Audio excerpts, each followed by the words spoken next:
ज्योतिराव फूले की पुस्तक गुलामगिरी के पिछले एपिसोड में हम इसके 15वें भाग की शुरुआत कर चुके हैं, जिसके शुरू में ही शिक्षा विभाग पर चर्चा करते हुए महात्मा फूले जिक्र करते हैं कि शिक्षा विभाग में हुई सभी गड़बड़ियों के लिए सीधे तौर पर अंग्रेज सरकार ही जिम्मेदार है, क्योंकि ब्राह्मणों के बहकावे में आकर सरकार ने जरूरी पुस्तकों को न केवल सिलेबस से बाहर कर दिया है, बल्कि नया सिलेबस तैयार करने की जिम्मेदारी भी इन ब्राह्मण शिक्षकों को सौंप दी है। शूद्रों और अछूतों को पढ़ाने के लिए भी सारी नियुक्तियां जो है वो ब्राह्मण शिक्षकों की ही की जा रही हैं। ये ब्राह्मण शिक्षक अपनी नियत में साफ नहीं है, क्योंकि ये अछूतों और शूद्रों की पढ़ाई लिखाई पर ध्यान नहीं देते हैं और ना ही इन्होंने कभी भी म्यूनिसिपैलिटी में किसी भी अछूत या शूद्र का रिप्रेजेंटेशन ही एक्सेप्ट किया है। तो यहाँ पर महात्मा फूले जो है वो रिप्रेजेंटेशन जैसे महत्वपूर्ण मुद्दे को भी उठाते हैं। इन सब चीजों के ऊपर चर्चा हमने पिछले एपिसोड में कर ली थी। अब हम चर्चा को यहाँ से आगे लेकर चलेंगे। दो एक लाइन पीछे से पढ़ूंगी ताकि कंटिन्यूटी बनी रहे। तो चलिए मेरे साथ। जय भीम, मैं शालिनी और आप देख रहे हैं अंबेडकर नामा।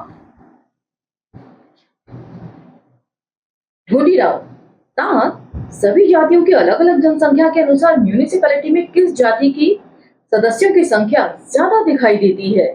ज्योतिराव ब्राह्मण जाति की। ढूंढीराव तात इसीलिए इस म्यूनिसिपैलिटी के बेगारियों और मेहतरों को छोड़कर ब्राह्मण कर्मचारियों की ही संख्या ज्यादा है। इसमें से कुछ जल विभाग में काम करने वाले ब्राह्मण कर्मचारी थे। वे भयंकर गर्मी से अपनी जाति के ब्राह्मणों के घरों की टंकियां विद इन ब्रैकेट हौद में मन चाहा पानी भर देते थे और उस पानी का उपयोग वहां के सभी पड़ोसी ब्राह्मणों के कपड़े बर्तन आदि धोने के लिए होता था और ढेर सारा पानी व्यर्थ में ही बह जाता था। तो अब इससे आगे का डिस्कोर्स आप ध्यान से सुनिएगा। ये ब्राह्मण किस तरीके से चालाकी किया करते हैं। लेकिन जहां शूद्र गरीबों की बस्तियां हैं, उन सभी मोहल्लों की टंकियों में दोपहर के बाद पानी की एक बूंद नहीं गिरती थी। तपती दोपहर में यदि किसी राहगीर को अपनी प्यास बुझाने के लिए पानी नहीं मिलता था, तो वहां के लोगों को कपड़े धोने के लिए, बच्चों व बड़ों को नहाने के लिए पानी कहां से मिलेगा?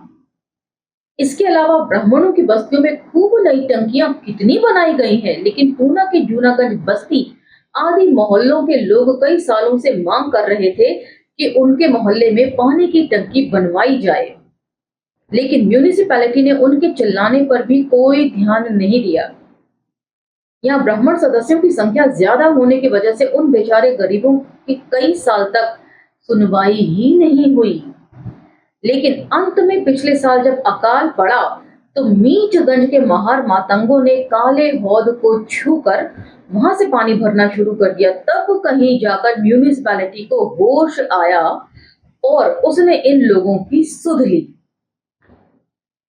इस म्यूनिसिपैलिटी ने इतना फिजूल खर्च उस काम पर किया है कि वह उनके मुखिया के फैसले को और उनकी हालत को शोभा नहीं देता। छोड़िए इन बातों को, लेकिन म्यूनिसिपैलिटी में इतनी फिजूल खर्ची और अव्यस्तता होने पर भी उसके बारे में मराठी अखबारों के पत्रकारों को क्यों नहीं चेता रहे हैं? तो अब यहाँ पर आगे का डिस्कोर्स सुनिए कि अखबारों की नीयत क्या हुआ करती थी और अखबारों को चलाने वाले कौन होते थे। उसका बहुत अच्छा डिस्क्रिप्शन महात्मा फूले दे रहे हैं। ज्योतिराव अरे सभी मराठी अखबारों के संपादक ब्राह्मण हैं, इसलिए अपनी जाति के लोगों के विरुद्ध लिखने के लिए उनका हाथ नहीं चलता। जब अंग्रेज सरकार मुखिया था तो उस समय वह इन ब्राह्मणों की चतुराई चलने नहीं देता था। उस समय सभी ब्राह्मण संगठित होकर उस पर यह आरोप लगाते थे कि ऐसा करने से भी हम सभी प्रजा का इस तरह से नुकसान हुआ है।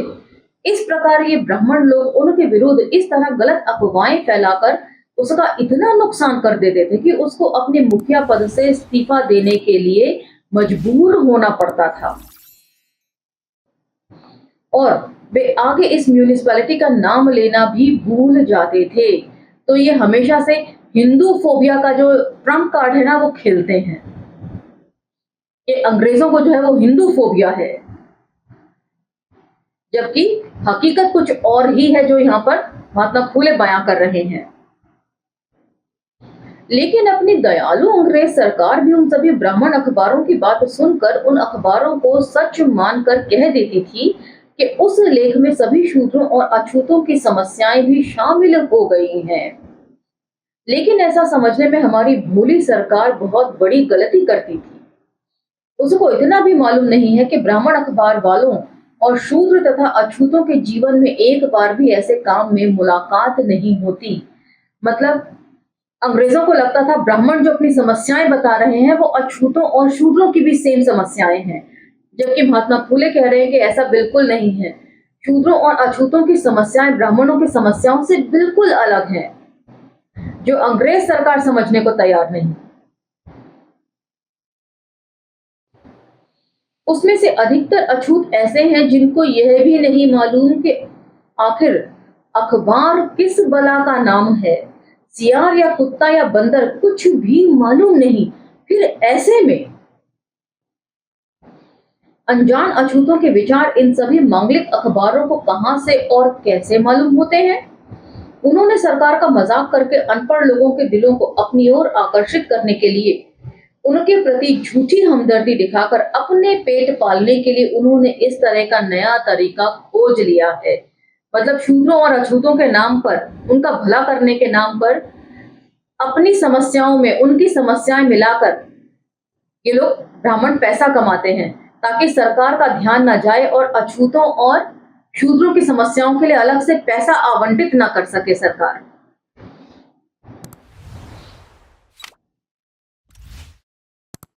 यदि ऐसा न कहें तो तमाम सरकारी विभागों में ब्राह्मण कर्मचारियों के ही भर्ती होने की वजह से सभी अछूतों को भयंकर नुकसान हो रहा है, लेकिन उनको इसके बारे में जांच करने की फुर्सत ही नहीं मिल रही है। इस बात का तो क्या हम सच मान सकते हैं? नहीं, क्योंकि 7 समुंदर पार लंदन शहर की रानी सरकार की प्रधान अपने हिंदुस्तान के बारे में किस प्रकार की बातें करके उन्हें बरगलाते रहते हैं। इस संबंध में छोटी मोटी खबरें अखबारों में छपती रहती हैं।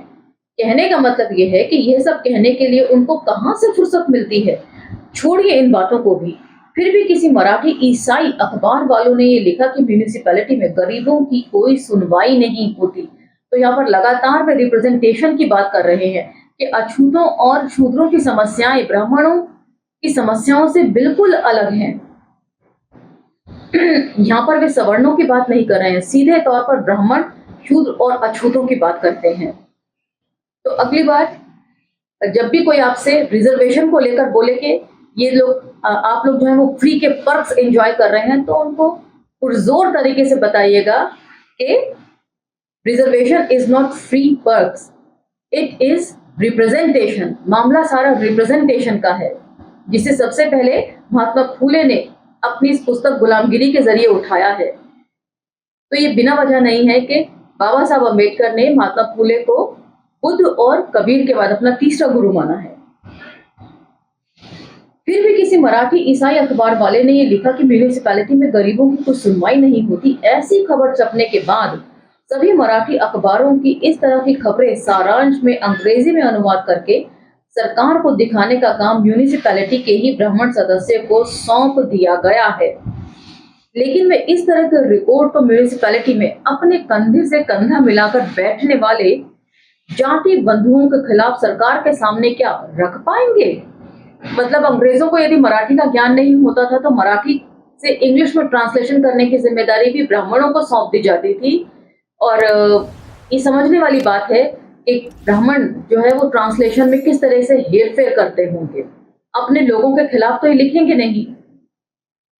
ढूंढीराव तात इस तरह चारों ओर सभी क्षेत्रों में ब्राह्मणों का वर्चस्व बहुलता होने की वजह से ही बाकी सभी जाति के लोगों को नुकसान हो रहा है। इसीलिए यदि आप इस संबंध में एक छोटी किताब लिखकर दक्षिणा प्राइज कमेटी को पेश कर देंगे तो उस किताब से सरकार की आंखें खुल जाएंगी।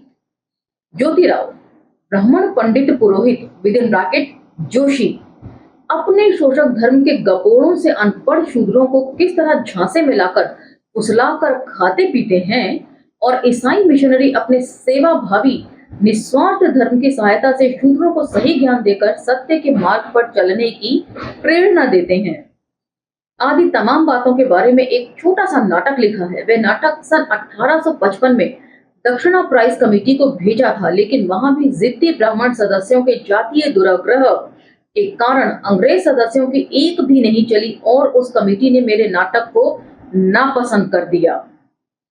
इस दक्षिणा प्राइज कमेटी को म्यूनिसिपैलिटी की भी ही छोटी बहन कहने में मुझे कोई संकोच नहीं होगा। उस दक्षिणा प्राइज कमेटी को शूद्रों को प्रेरित करना चाहिए था, शूद्रों को लिखने की प्रेरणा मिले, इसीलिए कितनी जगह पर सहयोग दिया, ये खोजने के लिए आप चिराग लेकर भी ढूंढेंगे तो मिलने वाला नहीं है। अंत में मैंने उस किताब को अलग रख दिया और कुछ साल बीत जाने के बाद दूसरी छोटी किताब लिखी। उस किताब को मैंने ब्राह्मणों की चालाकी के संबंध में लिखा था और मैंने स्वयं के पैसों से उस किताब को छपवा कर बंटवाया था। उस समय पूना के मेरे एक मित्र ने बड़े आग्रह के साथ उस किताब की कुछ प्रतियां शिक्षा विभाग के सभी मुख्य अधिकारियों को उस पुस्तक की खरीद के लिए सूचना पत्र के साथ भेजी, लेकिन एक भी अधिकारी ने ब्राह्मण पंडितों के डर के कारण एक भी किताब नहीं खरीदी और अपने ऊपर किसी भी प्रकार का आरोप नहीं होने दिया। तो मनुवाद किस तरह काम करता है उसका बहुत अच्छा जिक्र जो है इस पुस्तक में किया गया है। तो ये जो बड़े बड़े पब्लिशिंग हाउस हैं, एक स्क्रूटिनी इसकी भी होनी चाहिए कि इन्हें चलाने वाले आखिर कौन लोग हैं, ब्राह्मणों के अलावा। तो आज भी मुझे लगता है कि शूद्रों और अछूतों के लेखों को छपने में काफी दिक्कतें आती हूँ इन पब्लिशिंग हाउसेस में। ढूंढीराव, तात सच तो यह है कि आपको अपने लिए लोगों की खुशामद करने की आदत है नहीं, इसलिए आपकी किताबें बिकती नहीं। ज्योतिराव, अरे भाई, अच्छे काम को पूरा करने के लिए गलत तरीका नहीं खोजना चाहिए, वरना उस काम के अच्छाई को ही धब्बा लग जाता है। उन्होंने मेरी एक किताब नहीं खरीदी तो क्या उससे मेरा बहुत कुछ नुकसान हुआ है? नहीं, लेकिन अब उसके बाद मैं उस तरह के घटिया लोगों के सामने किसी भी प्रकार की विनती करना पसंद नहीं करूंगा। मैं उनका विरोध करूंगा। हमें अपने जन्मदाता पिता का धन्यवाद करना चाहिए। ढूंढीराव, आपने जब ब्राह्मण जाति की लड़कियों के लिए स्कूल की स्थापना की थी, उस समय सरकार ने मेहरबान होकर आपको एक शॉल भेंट कर बड़ा सम्मान भी किया था। बाद में उसी तरह आपने अछूतों के लिए भी स्कूल की स्थापना करके उसके लिए कई ब्राह्मणों की सहायता ली थी। उन सभी स्कूलों में बड़े जोर शोर से पढ़ाई लिखाई शुरू हुई थी, लेकिन बीच में ही वह काम अचानक बंद हो गया।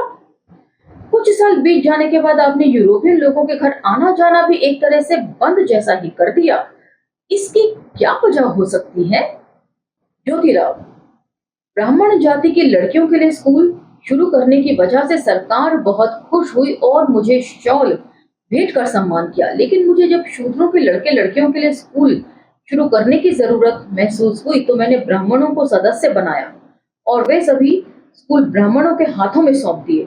जब अछूतों के लड़के लड़कियों के लिए स्कूल शुरू किए गए तो यूरोपियन गृहस्थों ने मुझे बहुत बड़ी मात्रा में आर्थिक सहायता की थी, जिसे मैं भूल नहीं सकता।